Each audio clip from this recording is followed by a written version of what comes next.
Hello and welcome into the Sorare Data Show. I'm Andrew Laird. You can find me as Lairdinho on Sorare today to talk about card values and really just trying to clarify a bunch of things that I say on this channel that sometimes gets a little misunderstood. And sometimes that misunderstanding is because of how I word things or how I kind of frame what I'm trying to say. Because sometimes I want to say something and it just doesn't come out the right way. And I don't realize that until later. And I got some feedback this week on a bunch of stuff. One of which was that I constantly say over and over that card prices don't matter, which I do believe is something I have said. And I have to remember that there are a lot of people who watch this show regularly. And so they may know what I mean in certain instances, not even necessarily on the card prices, card values thing. But sometimes I just need to clarify things. And so this is basically going to be a show clarifying things that I've said before. Thank you, everybody, for coming in. We've got Bob Franklin, Toby, and Jorge. Smells like the weekend. Let's go from Portugal. Those three on the podium, congratulations. Greetings, sunny greetings from Scotland from Zwed. Oh, this is going to be a tough one. Zwedgendashki. Best I can do. That's right, Mike. Today's a serious show. There's going to be no fun today. It's all serious. This is so rare we're talking about. It's not about fun. This is about serious business. Anyway, Michael, hello all. Never been in before. Listen every day as a pod. Popped in to say thank you. Love the content. Love the game. Michael, welcome. Thank you for coming in. Thank you for listening to all those podcasts. And yeah, appreciate you coming in and saying hi. Of all days, it's the best one. Friday, usually we have fun on Fridays, but I don't know about today. We'll see. RG11, hello, good luck to everyone this game week. Hope your team smash. Agreed with all of that. Major NFT, after a few years, finally smelling the fresh air of a podium. TGIF, LFG, woo! Let's go. Congratulations on that. Nixon says card values don't matter because money isn't real, which, is any of this real? Are JPEGs real? I don't know. Kev Heard, what's up? Ryan, excited to be here. I'm excited you're here as well. Novelty, very ambitious title today. I don't know if it's ambitious. And also speaking of ambition, if you look at my lineups this weekend, not a lot of ambition this week, but maybe lots of it next week. We'll see. Stefan, hello. John Andrews, what's up? Philly Dilly, just blame my misunderstandings on Black or PSU. That's, yeah, we can agree to do that. Sorosol, what's up? Parrot Press, welcome in. Quinny, my man. If anybody didn't catch Quinny and Harry on the Deadline stream today, you just missed such great stuff. Like everyone should watch that show. I don't know why. Like I realize that not everyone has like the 2 hours before the deadline to do that, but just do it. Just do it. Red or Dead, what's up? Ian, what's a podium? Yeah, who knows? Steph, I've always said to her size doesn't matter. She never agreed, though. I'm not sure what that's implying, but anyway. Anyone else treated senior specials as basically Academy Premium? Toby said, no ambition with a rainbow Rami 100s incoming. Rami is ambitious this week. That's it. Red or Dead, I'm with you. Forza St. Pauli, at least for a clean sheet this week. Kev Heard, disappointing intro after yesterday. Yeah. And Sora Malta thinks I just got out of bed. This is what I look like after I do lineups. I've been up for 3 straight days just trying to figure out what to do. I mean, I've looked worse. Anyway, Kev Heard, yeah, I don't know if I'm going to do a new intro for every show. So we'll see. Maybe I'll just surprise you guys. We'll get into it, or we'll see what happens in the future. All right, I want to talk about card values because I really don't want to forget that, and that's just going to end up going into a number of different things. One of which I think is going to be me trying to justify why I say certain things, and that I'm not just like some random idiot on the internet talking about whatever they think that they know of. Anyway, Sora Malta said, I think the velvet top is a beautiful look. This is literally just a black cotton t-shirt, like long sleeve t-shirt, but it does look kind of nice on the screen. So velvet, how about that? As Mike says, yeah, if you guys could hit the like button, that'd be much appreciated. Just makes me feel good. Anyway, Mike Basson, Laird the trolley. I don't know what this means. Mike, can you translate that into American for me? That would be helpful. Anyway, so card values don't matter. That's what I want to talk about today because it's something I have said before, and I think it's starting to get heard by people who don't understand the origin of the thought. And so therefore it gets kind of, like I said, misunderstood, or they don't have the, troller, not trolley. So anyway, so card values obviously matter in this game. And one of the reasons why they matter is because it allows us to understand if we're good at this game. That if the value of our cards are worth more than what we paid for them, then yeah, we're good at this game. It means we're returning from them. However, the way that we return from these cards is very different today than it was 2 years ago, 1 year ago. And we did a show on this channel a few weeks ago with Surfula.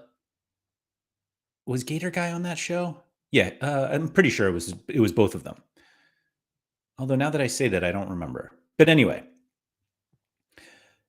basically that the new gameplay, particularly with in-season competitions that pay cash, the way that we extract value from our cards is different than it was before, or at least the priority is different.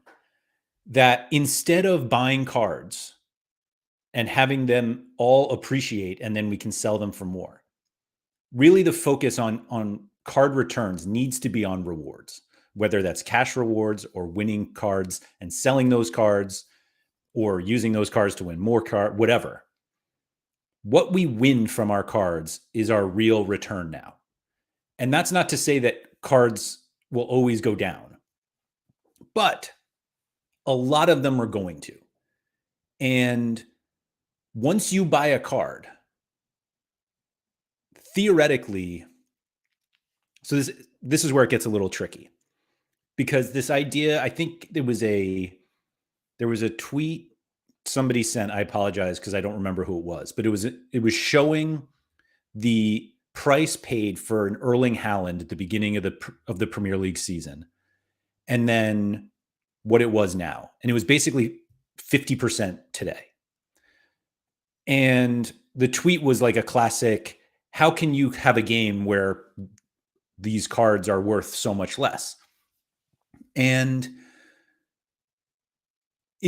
that was a very clear misunderstanding of how the game, and particularly the game economy, works now. That it was a new season card, and at the beginning of the season, you have a full season of utility in season competitions to win cash and get a return from those cards.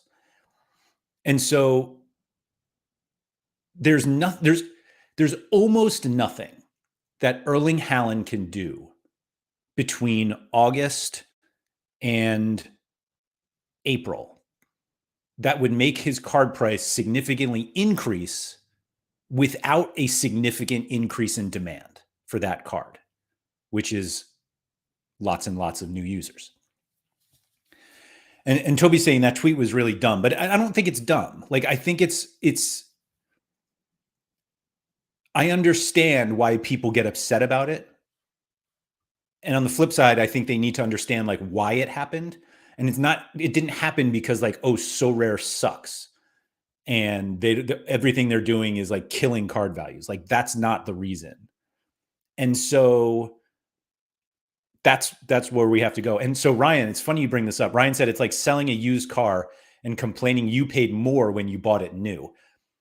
So I wanted to use that analogy actually, except there really aren't that many instances where you can sell a used car for more than you paid for it. Like, it happens. I actually had a friend who did that with a Tesla.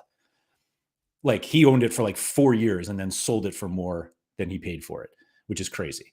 But that's kind of the example. It's like the more you use a car, the less future utility it has, because a car has a lifespan, just like these cards have lifespans. And the more you use them, meaning the more games that the player plays, like the fewer they will have in the future.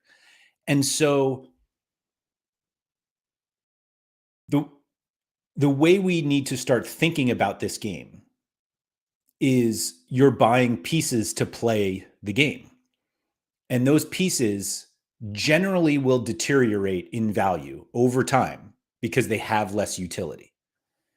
And we see that particularly strongly in the in-season, like the new season cards, because you can use those in specific competitions that allow you to win cash. And you have to use more of them than the classic cards. And yes, the new season cards will then become classic cards at some point, but those classic cards won't be able to compete for the cash like the new season cards do. And yes, you can have one or two in certain contests, but like mostly it's new season cards. And so the idea is you're buying cards at some point, and the more you use it, it will likely become less valuable because it becomes less attractive for other people to buy it. Now, I don't want it to sound like all cards do this, because it doesn't. When we have players who may not play that much, when you buy the card, theoretically they have less utility because they don't play that much, and then they get put into a bigger role, a backup goalkeeper, some U23 player who comes up and then finally gets a starting job. The utility changes, and therefore their value changes. And so that's where we see card prices, certain players' card prices go up. But the expectation that the dominant players in the game will always go up just because they're great players is misguided and is no longer the game. And so if you are somebody who is buying buying any cards really, but even let's just put it in the camp of the elite cards, the price that you pay, basically what you valued that card as the day that you bought it or traded it, whatever. Once you have that card, the value of it, the resale value, doesn't matter, because all you really should be thinking about is how do I win back what I paid? Not can I sell this for more than I paid? So it's not that the value doesn't matter. Of course it matters. But like what you paid is irrelevant to what you can win. And obviously you want to win more than what you paid. And so the winning is part of that value, part of that value analysis, excuse me. But we really need to start to recognize why card prices go down within the context of this game. And the more people who start to understand that, the better I think the game economy will feel. And obviously, if all card values are going down, then the value of those rewards are going down. So now you have to win more often. But that's the deal. That's the game. And we talked previously on this channel about like sunk cost fallacy and why people really struggle to like sell cards for less than what they paid. And I think at its core, Sorare is a fantasy sports platform. And so we play fantasy football, and the cards are the pieces we use in that game. And yes, we can resell those, but that doesn't mean you're always going to get back what you paid, because you've used the card for 6 months, 4 years, however long. And so the card that you bought and the utility that it represented at that time is way different than when you're selling the card. And I'm not here telling everyone to like go sell cards at a loss, but we need to start really appreciating that utility. And this isn't new. Like utility's always been the big part of this game. So why U23 cards were always more expensive, because you could use them in in different competitions. And most people just kind of ignore that because those players are younger. Like you'll have a longer time span of being able to use those cards, not even in U23 competitions. And so we need to analyze further what utility really means and understand why cards go down. And so once you buy a card, the primary focus, if you want to like make your money back, should be on winning back either cash or cards that you can turn into cash or ETH, and not the value of that one card and whether its price will be maintained in the future. Sorry, let me catch up on the chat here.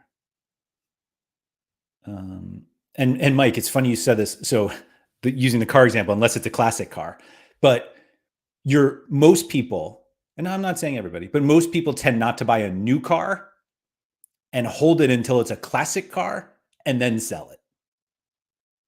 So, Major NFT said, anyone looking at their crypto portfolio will see losses in most cases from 2 to 3 years. Yeah. RG11, do you think people misinterpret utility versus oversupply and lack of demand for prices trending down for multiple years now? So I don't want to say that like supply and demand don't play a role. Obviously, they play gigantic roles. But I think what a lot of people, I think looking at past prices, which were heavily like during a boom, the boom, the Gary V boom, and there was like one other one after that, really had nothing to do with the game. It was just a lot of people coming in and being like, oh, these could be worth more. Let me buy them. And it was like, oh, wait, if you think that's good, I'll buy it. And like prices went up, had nothing to do with Sorare. And I said that to somebody, I forget who I was talking to. I don't think it was on stream. But I think one of the very weird things about the Sorare economy and essentially Sorare's revenues over the last few years is that the most valuable time for Sorare, like that huge boom, came in as a result of something completely unrelated to Sorare. That we were all stuck at home. We were all given these checks, giving us more money, and we didn't have anywhere to spend it. And we were all at home, and this NFT boom, and all of a sudden everybody had all this money. And so we spent it on stupid things like JPEGs. And that had nothing to do really with Sorare. It was just that they had a product that people thought was cool, and they were like, yeah, I'll buy that. And the same people who were buying Bored Apes or CryptoPunks, and amongst those groups of people who were really into NFTs saw this football game and they were like, that's kind of cool. Let me buy some football cards. And there are so many accounts on Sorare of people who bought during that boom and just left because they were like, all right, I bought my thing and I'll just wait. And then it all went to shit and we had nothing to do with it. And we haven't seen them since. But on the flip side, once we got out of that and had like a worldwide recession, and people were like, man, maybe I don't want to spend so much money on JPEGs anymore. So they stopped buying Sorare cards, which again, really has nothing to do with Sorare. And so it's this weird aspect that essentially the two biggest movements in the market, up and down, really had nothing to do with what Sorare were doing. It was just, hey, we have a bunch of money and we want to buy your stuff. And then it was like, oh, we don't have any money anymore and we're going to go somewhere else. It had nothing to do with game dynamics. It had nothing to do with the scoring matrix. It had nothing to do with the secondary. Well, obviously the secondary market was affected, but there was nothing Sorare did that caused a boom. And there was nothing that Sorare did that caused this significant dip that we've been in. And obviously they changed the game a little bit in order to address certain things, to try to make it a little more stable. But like the drastic changes in the market had so little to do with what Sorare could control. And so now we're kind of in this period where there's a little more stability. And if it's not stability, it's clearer to see why card prices move up and down. And now this push with in-season competitions to win cash, we get a clear idea of of the utility timeline, that we know that a new season card in August has peak in-season utility for the European leagues, that is. And in April, they don't. And so a similar, an Erling Haaland in August is not worth the same as an Erling Haaland in April, for the very clear reason that the utility is not there. And that's something Sorare can control. And that's why we see the market as it is. And now you're like, oh, well, Sorare is doing this thing where they're like purposely tanking card prices over time. It's like, no, but kind of. I mean, they're not tanking them. We all decide how much the cards go for because we all buy them. And I'll talk about this on a show sometime next week. But I do think that the first cards of the new European season, like in August or July, whenever they come, I think the prices will be absolutely absurd, like truly absurd. But if people pay it, then that's what they pay. Kev said, it sounds like a misleading tweet without context, pretty simple depreciation at the end of a player's season. So we think it's simple, but I think that there are plenty of people on the platform who bought cards early and now see their value and they're like, Sorare screwed me. And it's like, no, you've had months to try to get that money back. And if you didn't get it back, there are probably reasons for that. Kev said, I did that too with a car during COVID. Low mileage as we were on lockdown. It was a Gary V boom for used cars. Yeah.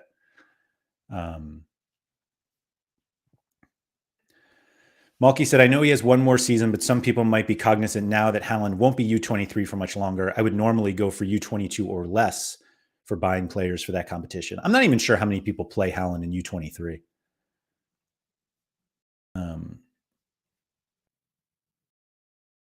Yeah. Let's see. Sorry, catching up again. Robert Turnett says, howdy, buddy. I sold up and bought mainly MLS. I'm expecting these to go down, but you never know. So, I mean, that's a great example. Like if you have Lucho Acosta that you bought a month ago in front of the big MLS special weekly, like I think that's going to be lower as time goes on. But like at least now we understand that. And I think going into the Euro season, like the next one, it's good that more people will know that that's kind of how it works. And so when you're looking at these card prices in August and you're like, man, that's a lot of money. Yes, I do have 9 months to make it back. And it gives us an idea of like, can I make this money back? And that's the game. That's how you're good at the game, is that you make the money back that you put in. And so I think as much as we don't think that the market is stable, it's understandable. And I think that's fine. That's fine. Philly Dilly said, Sorare kind of sort of is tanking card prices by design, but it's literally by design. I wouldn't say that they're tanking them, but we do have, like, they've made the utility timeline clearer, and that's a benefit for anybody. Sorare said, the only thing Sorare are guilty of is oversupply and lack of adaptation, which can be attributed to their lack of experience. I think they have learned from previous slow actions. So I don't think, I really struggle with the oversupply thing, because I actually think that they undersupply the cards that everybody wants. But obviously, they can't just mint all the players we want. We have to have the bad players in here too. So yeah, the whole like they're doing too many cards. They're minting too many cards. They're selling too many of them. Like I'm out on that argument. Like Sorare slowing down their only revenue stream is not an option. And so everybody who's like, they have to slow down, like they don't, and they're not going to. Let's see. Philly Dilly. Also, you could probably use rewards now to properly value cards. I think this is why Top Shot never came out with a fantasy game, would have completely tanked them. I'm not sure they had a license for it, really. But we'll see. Halogen, do you think transfer windows where they front load card supply would help fix the card value problem? For example, one in August and one in January. So I don't. Javik said, unless they're minting 1,001 limited Mbappes in a season, they are not oversupplying. I think oversupply versus supplying the full mint is kind of a different conversation. But I'm kind of agreeing with Javik. Like, we know what the max is. It's just that all of a sudden there's just so many more players, and everyone's like, "Oh, this seems like too many cards," but that's what the deal is. Like that's the game. Sorry. So Halogen, this front loading the card supply. So the Euro season is going to be way different than what we saw with MLS and J League and K League, because MLS launched before the season started, but weren't we in like an international break or something? Like there was weird timing that allowed them to not have to. Oh no, that's what it was. So the big one's going to be next Euro season with the Premier League. Well, really, Premier League, La Liga, Bundesliga, and Champions. That if those in-season competitions are to launch on the first, match day for all of those leagues, like we need those cards ahead of time. And then it's, how many do they actually put out at the beginning? And I do think it makes sense to front load them, as you say. I don't think only selling cards in January and August is a good idea, because like what happens when other players get joined and then the auctions get kind of weird. And if you don't get the cards in August, are you just out of luck for the next 4 months? But I do think that they will, they usually front load, but not to the degree that I think they have to. Like when a new league launches, the auctions are just flooded with those cards. And so I think we'll see that again. I think we're going to see a lot more instant buys, and for the premiums that people are paying for instant buy. And then when one sells, the next one goes higher. Like I think we're going to see, like I said, I think we're going to see some absurd prices that like an auction goes for 25, let's call it $25. And then the instant buys set at like 38 and somebody snap buys it. And the next one goes to 48 and somebody buys that. And then it goes to 61 and someone buys that. And it's like, the auction just went for 35 or whatever my example was. Why is somebody paying 61? And like, they want the card right away. And then that person is going to have to hopefully before they buy at 61, they say, will I be able to make this money back? And when inevitably they don't, and in August or April, they're like, this is bullshit. I spent $61 for this card and now it's worth $3. And it's like, you should have known this going in. But telling people like they should have known this when they're new is not that fun. And so I think the game is easier to understand now, to be honest, for new users. Like, yeah, you buy these new cards and you have a season to get your money back. And if you don't make it back by then, you can still use them in the classic competitions and use, to win new cards. But I think that part is actually easier. Philly Dilly, I think the value problem will solve itself if Sorare sticks with this structure for a couple of seasons. We might not be thrilled with where value lands, but it will stabilize as value is determined. One thing that Surface to Air Missile always says is like, he just wants a stable market. He doesn't want one that's like all up or all down. I mean, we probably all want all up, but just some stability so that you can understand. And that doesn't mean that card prices don't move. But if we do have the stability that I feel like had at some point where it's like this time of year, April, European card prices are down because the utility is down. And then it picks back up in, mid to late June, July, getting ready for the new season. And then the new season cards kind of pick it up a little bit. And if we were able to understand why card prices are moving, it makes it easier. And a large influx of users at one time actually makes that harder, because now we have something other than utility that is determining card prices. It's this like huge increase in demand, which great for everyone who's selling cards, bad for anyone who wants to buy. Okay.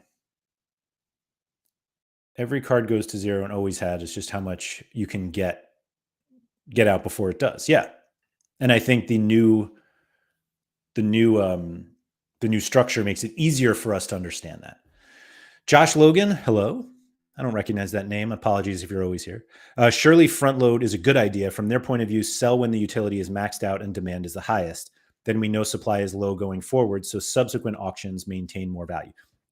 You nailed it, Josh. Absolutely nailed it. And frankly, this was everybody always gave them a hard time. I forget what. I think it was Make It a Double Double was talking about this. I think it was the episode with Stish. I'm fairly certain, which was an awesome episode. I know I say they're all great, but that conversation with Stish was really, really good. But they were talking about how there were times where, some player would have like an absurd streak. The Julian Alvarez example was what they were using, where he had like 4-6 goals or something. And then they auctioned his unique. And everyone's like, oh man, you're just like trying to maximize your profits by selling this card when when this player just had a huge game. A, of course they are. But B, people want that card now. People love buying cards after players have huge games, or players are on like these great runs, and people want those cards. And you want to sell into demand. You don't want to sell into low demand. So if a player is going to have a huge game, or someone goes on a huge purple patch, of course you're going to want to sell those cards. A, because more people are interested in buying that card. And that's when you should make money. You want to sell your product when people want it, not when people don't. Like, this is how it works. Anyway, GS said oversupply. There's no such thing as oversupply, but it's just a lack of user growth. However, the game is not working as it is now. They need changes. I mean, we just made changes, but unless that's what you meant. There's also this like lack of user growth is not true. It's significantly slower, but there are more users. Like the charts are very simple to understand. Just because it's not growing like this doesn't mean it's not growing. Rub, can we talk about having both direct purchase and auction? After a while, the auction becomes a mechanism that only brings prices down mechanically. Why do auctions bring prices down? I think you can make the argument that auctions bring prices down as much as they push them up. It just depends on when when that sale happens. Kev Hurt said it's a tricky one. I agree it's not attractive to tell users at the front end, but when they see the prices drop once they are in, they will call it a scam, etc., because no one had educated them. Yeah, I think education is a big part of it, and is one of the biggest negatives to Sorare relying on like word of mouth marketing or content creators explaining how the games work, or how the game works, because you have plenty of them who are like, I made this much money on Sorare, or I won a $10,000 prize using this lineup that I paid $8 for. And there's very little explanation of how the cards work. And frankly, that kind of content's really boring. Like, it's really tough to do entertaining how to play Sorare videos, particularly when you have to explain that card prices might go down. Because so how about this? It's very difficult to explain why card prices go down while also trying to sell someone on playing this game. So all people are like focusing on is like card prices go down. I bought this card for $100. Now it's worth $50. So why do you play this game? Oh, because I won $400 with that $100 card. And it's like, let's focus on that. How do you win at this game? Philly Dilly said, as soon as this season ends, Sorare should immediately start auctioning next season. New design, current picks, which will update when new picks are available. So I don't agree. Like, what's the reason to sell? So going back to that, going back to the selling when people want cards, nobody wants to buy Real Madrid cards for the 2024-25 season in June, May. Like, they want to buy them when they can use them. Like, the week before the season starts is when everyone is the most fired up. And so that's when people will pay the most for them. Like, that's why you don't do it right away. Josh said to add to that comment, if supply is low later in the season, your rewards will be more valuable too.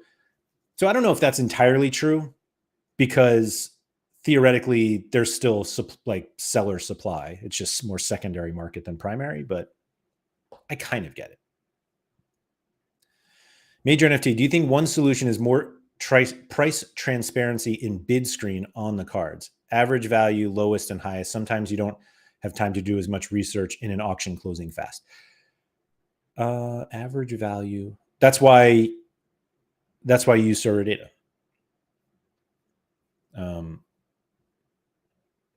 So I'll show you guys something in case you don't use this feature. To be honest, I don't check auctions very much, so I don't use this feature much, but here you go. If you go to the market tab and you just go to live market for football, these are all of the ongoing auctions right now. So let's say I'm going to use some time here. All right. So we are actually updating this fairly soon because of what I'll show you. But let's say you want this Juni Ito card, right? It's got 2 minutes left, 2:30. It's currently at $9.35. The floor is $12.16, and the average value for the last 3 days is $11.32. So we are working to make it so that we have an old season, new season split. However, if you hover over the floor price and you click it, you'll be able to see all of the Juni Ito limiteds that are on the market. And I say this, and of course, it's like not loading as I try to do it. Nope, here we go. So these are all the Juni Ito cards on the market. And actually, as you see, new season is the floor, which like there's only a handful of games left. But these are all of the Juni Ito cards on the market. And all you had to do was click that. And so you can see for others, I guess I should have picked an MLS one, but like if the new season is different. But additionally, and we show this three-day average, if you click the 3-day average, you will also get the price graph. And there you can track exactly what he's been selling for recently. And you can tell if the auction price is good. So we see that this $9.35 is below the floor and below the recent average. And if you're like, okay, that's a card I want to bid on, all you have to do is click on the price and it takes you right to the auction. And there you go. And you can just bid right away. Simple as that.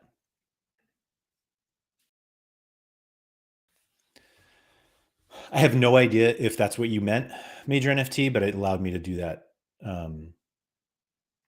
Allowed me to show that off, which is always fun. Toby said auctions only bring prices down if they're inflated by crazy instant buys. Auctions are needed to stabilize the market. Yeah.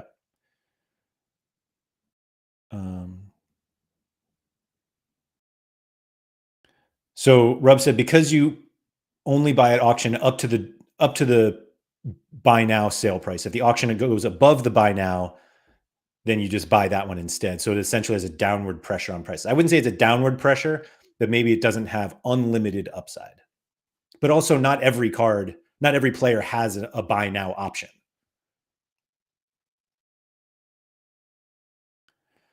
Quinny said, if you've ever bought real cards of anything, none of this is shocking. New editions, runs, seasons, metas happen everywhere, really. Yeah. Sora Malta said, content creators present Sorare as a quick win, high gamble kind of game, which is totally the wrong look for Sorare because it creates a quick turnover when we need stable users. I think that's an unfair generalization, but you probably didn't mean every content creator. Halogen said, I was really disappointed with the lack of promo at the start of this season. This season, I'm absolutely sure they'll go hard. Yeah, so I agree with that. The biggest difficulty that Sorare has at the beginning of the seasons is not having the new cards ready. And so like when everybody signs up for FPL, that's the game. The game is ready. It's ready to go. And when Sorare, when the season starts in August and we have to wait until September for cards, that month is really like that month into the season is really important because it's so every week fewer and fewer people are interested.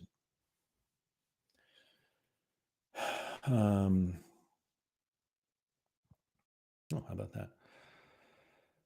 Mike said also, why would you buy a current season photo of a player as a next season card if you know that they're transferring clubs? Yeah, that's another. Yeah. Sam, we are going to do this. We're going to put different price alerts for classic and in season. It's a unique. it's an extremely complicated process. So, but we absolutely are working on that. Stylish One, it is also hard to understand return made by each card because what about the rewards won by rewards won with the original card? Yeah, the accounting is really difficult, and it's just that's something that just people don't think about.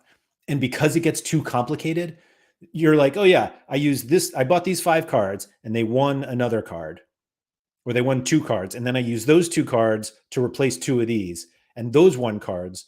So does the first card get a return? It's too complicated. Let me just complain that the original 2 cards are now worth 25%.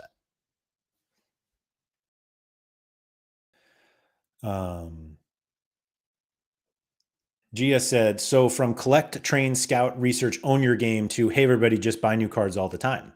There's not enough incentive for old card owners to reinvest in new cards.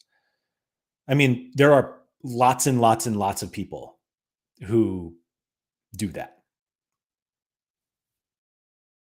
who reinvest to new cards every year. Quinny, what bit should I clip? I'm a few minutes back on the chat. So, Mike Bassett, I knew everything bar floor price, bringing up all the secondary listings. That's brilliant. Yeah, it's great. Yeah. See, I'm glad I showed it then. There you go, guys. And again, hopefully in the relatively near future, I don't want to say I don't want to say soon, but on this page, or like this works on offers as well. Actually, I don't know if you can't click on that yet, but yeah, same thing with offers. You can see all the ones that are on the market. But yeah, we will have different in season versus classic season prices here. So next, hopefully soon, if you have this Georgi Petrovic, if it's an old season card, it will show the old season floor and the old season average, not everything, or like Kobel, who is a new card. So we're getting there. Like I said, it's a lot. Major NFT, not everyone uses Sorare data, but they should. Completely agree. But I guess that might be the issue for those complaining. And if I paid $26 on Ito, that would be on the buyer. Yeah. Sorare Malta. Oh, the look. Yeah. Okay. Yeah. The Sorare Malta previously was referring to the look what I've won on Sorare videos. Yeah. So it's a very difficult position for content creators, because those are the videos that people want to watch. And the videos of, hey, this is how you really understand Sorare. Nobody wants to watch those. And if you're a content creator, you kind of want to create content that people watch, because for the people who are reliant on views and Google ads and making money that way, you have to create content that people want to watch. And they're just, it's a catch-22, basically. I can afford to not to do all of the boring stuff. So here we are. Kev Hurd said the lack of UK marketing is shocking. So, Kev, would you consider that the Premier League tweeted about Sorare yesterday to their 40 million? I don't know how many people follow Fantasy Premier League on. What is it? Fantasy PL? What is their Twitter? Is it literally Fantasy Premier League? What's the Premier League's Twitter account? Fantasy Premier League Twitter. Official FPL, of course. 5.9 million. And they tweeted about Sorare the other day. When was that? Yesterday? 2 days ago? La Liga does it. Like, that's marketing. And it's marketing to people who are interested in fantasy football. I'm like scrolling through. Oh, because the game week deadline was today. Of course, they have a whole bunch of stuff. But it's stuff like that. I don't know. Josh Logan, do we actually have faith that Sorare will get the front loading right? Promo ahead of season and new cards out in time. So much depends on that, and they consistently under-deliver. So I think it's unfair to say they consistently under-deliver, but I mean, does it matter if we have faith in them or not? We could have all the faith in the world or none, and it has nothing to do with whether they'll deliver or not. So we just have to wait to see if they'll deliver. Major NFT said the early content I saw explained on buying. Sorry. The early content I saw explained on buying to the season ebb and flow. Maybe it should be part of Sorare onboarding. I mean, Quinny's got a ton of videos that totally explain how it works. And you're just kind of like, wait, what is this? And like Quinny has a video for it. Every question you ever had, Quinny has a video for it. So go check it out. Quinny 3001. Arthur, are you happy with the prize pool update today? I thought it was great. I really did. The Junie eat a bit. Thank you, Quinny. I should do that. I thought the prize pool update was fantastic because it completely addressed what everybody was complaining about. That there was no incentive to go to D1. Everybody wants to play the lower divisions, and that we feel like you should strive for the top. And I think what they did does that. Yeah. And we'll just see how it works. Mike said, what marketing promo do you think they should do for the new Euro season? What do you think they will do, including ambassador usage? I don't know. I'm not really a marketing guy.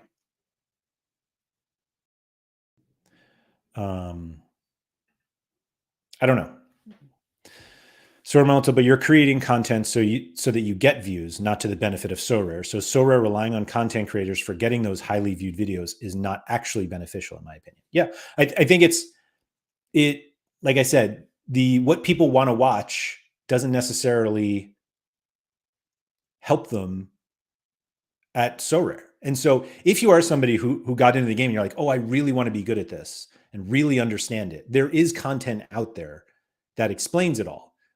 But it's also the stuff that has like the least amount of views because people see like, I won an Erling Haaland and everyone's like, yeah, I'll watch that. And it ignores that it's, somebody from 4 years ago who, bought 5 champion Europe players for $8 because ETH was at $3 and they just happened to join early. And then they won Haaland and they were like, oh, that sounds fun. Anyway. Philly Dilly, does the prize pool update only apply to rare and limiteds? In super rare, it would drastically reduce the number of loot boxes. I'll be honest, I didn't see much in super rare and unique, so I'm not sure a lot changed. Kev heard Quinny's onboarding videos helped me and were brilliant. So rare should advertise Quinny instead.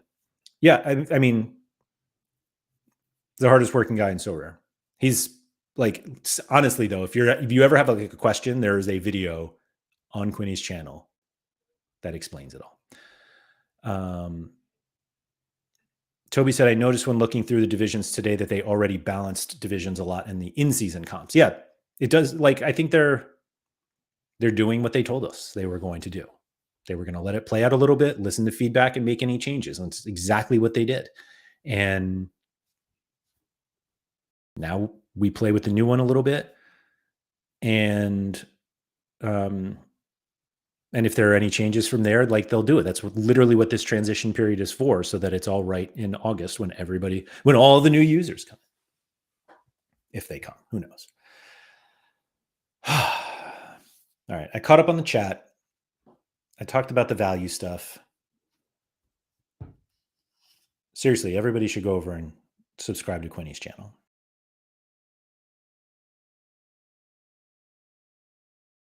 What do you want to talk about now? Or do we want to keep going with this? Oh, I will say, so about this prize pool update, which I feel bad about, sort of. So the new update makes you think you really should be in Division 1. And so what that did to me for this game week is made me completely avoid Division 1. Because the new breakdown starts next game, like next weekend. There are there any midweek? Hold on. Are there any midweek comps? I know there's a European night, so I assume that there are none. There are no Oh, there's contender. Interesting.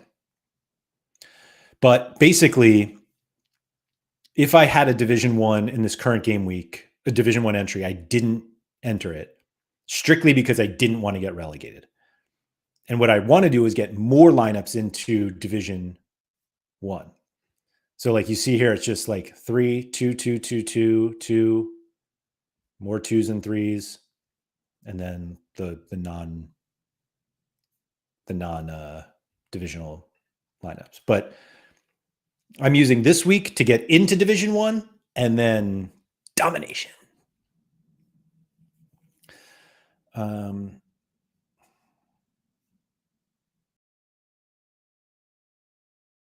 Toby said, it's excellent. We need to credit Sorare when they do the good things to balance out the loud negative voices in the community. Yeah. And Sam is right. Yeah. Don't just subscribe to Quinny's channel. Go become a member. I've been a member for, how long? 2 years? It's been a while. Wonder if I can easily find that. Membership. Member for 2 years, 5 months, and 25 days. Whoa. Sorry. Toby said, how is there contender? I have exactly one player in the whole of my gallery in the midweek. Let's see. Do they tell us like the games anywhere? I know who will tell us.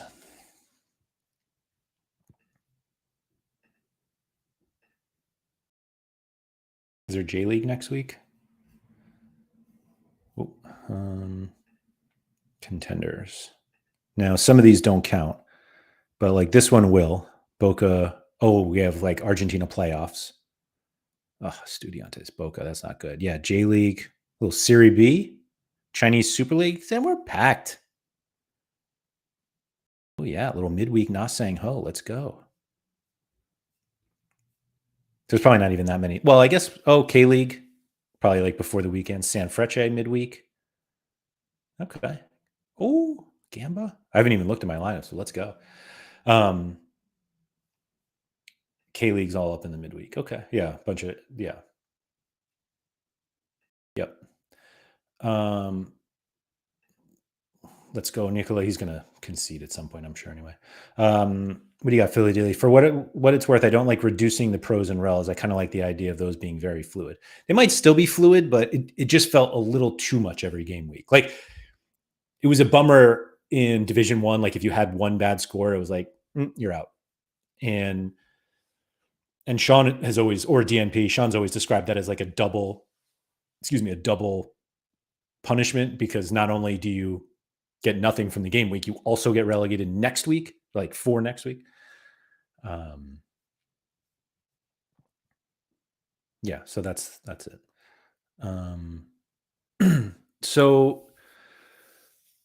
So yeah, we have a next week, but so it didn't change much for me, but I was talking to PSU fans about it, and he was like, he basically took everything out of Division One that he had this week. I don't know if he actually ended up doing it, but the risk of getting relegated from Division One was so much greater than the benefit of just not entering Division One and making sure you were in Division One next week. And for them to announce that like an hour before the deadline was not ideal for some people. I didn't care, but I did have Division One lineups and decided to just not play them this week because I just had relegation fear. None of my lineups were like so great that I was like, this will definitely stay in Division One. And frankly, you just never know the number of like random DMPs that happen. It wasn't worth the risk, in my opinion. So I assume I'm going to podium everything this week and not get the best score, best prizes, because I wasn't in Division One. But it happens. It's just what we do. But yeah. Toby said limited game weeks left this spring, so I'm just running my in-season Division One lineups. That's fine. I am a relegation hater, Mike Basson. I hate getting relegated. Yeah. Philly Dilly, interesting. Division One Classic Premier League Super Rare seems quite a bit stronger than a week or two ago. I wonder if it's a bunch of in-season Division Ones who've backed off a bit. I just don't think we've had enough game weeks to figure out. Like one might be stronger than the next. We also had a few Premier League game weeks without big teams like Man City. Wasn't there one game week where it was like no Man City, no Arsenal, no Liverpool maybe, or something like that? Like there were big teams that were missing, like multiple big teams that were missing. And so maybe those felt a little softer, and we'll see. Yeah, Mike, I don't win top prizes anyway either. So yeah. I do like the idea now that if you're promoted, you get a box. Like they basically have aligned the promotion percentages with the box percentages. And I like that because, and who was I talking? I don't remember if I was saying this on the stream with Gator Guy. Is that where it was? Or just talking to him about it. But he made a progression bar joke. And I was like, you basically do have the progression now. That if you were in division, like if you're in rare and you start in division 4, you can make it all the way to division 1 without winning a reward. But then your reward is greater because you're in division 1, theoretically. And so you like progressed up and then got the big reward. But nope, I don't think there are participation boxes. So now, actually, it's funny you say that, Mike. So now, if you don't, I guess I should just look at the announcement. But if you don't get promoted, you don't get a box. Does that sound about right? Please read our blog in case you missed our original announcement. Prize pools. Blah, blah, blah. Instead of limiting, yeah, so now the top 25% get a box in classic competitions, and the top 25%, oh, I guess it's not 25%. So maybe you could get promoted, you could win a box but not get promoted. I guess that's okay. But if you get promoted, you're guaranteed to get a box now, and that feels better. Yeah. I think this is actually a better solution than like a rolling average or a monthly score to get, or monthly pro rel, because I think it ensures what they want, that you can benefit, you can move quickly, but you need to do well enough to move quickly. Sorare Malta. I'm waiting for the day you run one player from each of the teams of the badges behind you. This is ultimate glory for your son. So, to be honest, most of them are my daughters, actually. In fact, I think my son only did the River Plate one. Like I've obviously run like Midtjylland and River Plate stacks. I don't own anyone from Lille. I don't know anyone from Milan. João Felix is the only one I own from Barcelona. I definitely don't have any Nantes players, but I did win a card last week playing Rennes against Nantes, and West Ham. I think I have a James Ward-Prowse limited. That's it. Oh, and Atletico Madrid. It's a funny one to be up there. I didn't even notice that. Anyway, that would be fun though. Karupti said there will be way less boxes and higher scarcities with the new setup. It used to have a way higher chance than 25% before. But did it specifically say that those were for super rare? That it's for all competitions? Excuse me, all scarcities? Maybe it did. I guess it doesn't really specify. Yeah, I don't know. But again, if the higher scarcity competitions then become kind of a shit show because nobody can win, then we just give them then we give them feedback and they say, okay. Oh, good point, Mike. Yeah, João Felix is a Atletico card. Yeah, and now plays for Well, he's on Barcelona. He doesn't actually play for him much. Anyway, So yeah, there's that. Yeah, we got anything else? Yeah, Philly Dilly said they were wondering the same thing because there were references to Division 5, which obviously doesn't exist in Super Rare or Rare. But yeah,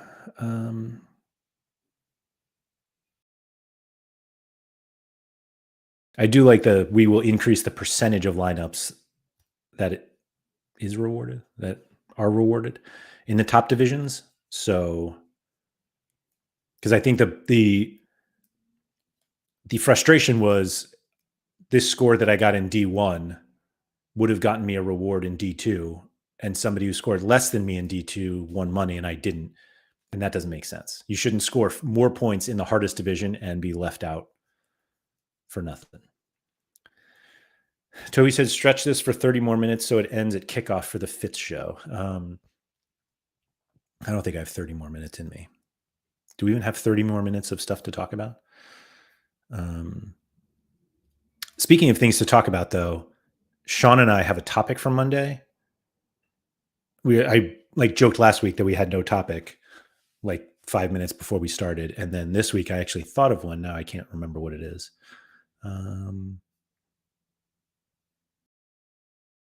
Try to go back here. Oh well, I don't know. But so yeah, there will be a topic there. What?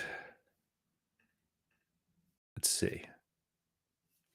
Oh, so the last thing I'll touch on is, and I don't think this applies to the people who are watching this. Mike, I thought of it.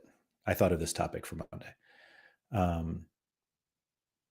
Philly Dilly, when you think you have a topic the week before, does it ever survive over the weekend? So you know what's really funny is I just tried to scroll back in our DMs to see if I could remember or find what it was. And I was like, oh man, was it about playing in lower divisions and like why? And then they just fixed that. But I'll have to go back. Sometimes they don't survive, Philly Dilly. Anyway, I've talked to a few people who, and frankly, we did the show on Tuesday with Surfula and Gator, how they feel not like disengaged from So Rare, but they just kind of, it's not as all encompassing right now. And I've heard that from a few different people. And it's actually a couple different reasons of why they feel they're not as engaged. And like one of them is they are actually trying to like sell cards now and save money for August, which again is like more people who are saving money to spend more money in August. And others who are just like, yeah, I figured out what I want to do. And so I'm just letting my cards play. Actually, that's kind of something that happened with me, that I made like significant changes to my gallery when the new competitions were announced. And I finally got it to a place where I thought I wanted it to be. There are always cards I can add. I also just ran out of money. And so I didn't want to put more in, even though I might still.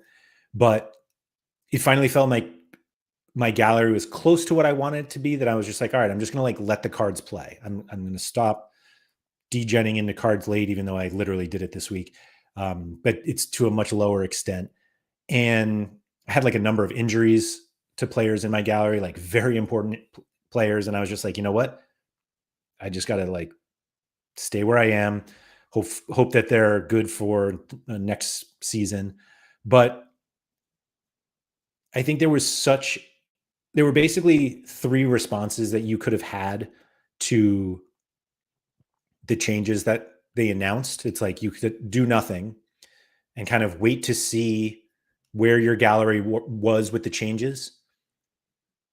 You could have made wholesale changes and then see where it goes, or you just kind of like slowly are trying to figure it out. And I feel like the people who decided not to make any changes were the greatest affected by the changes.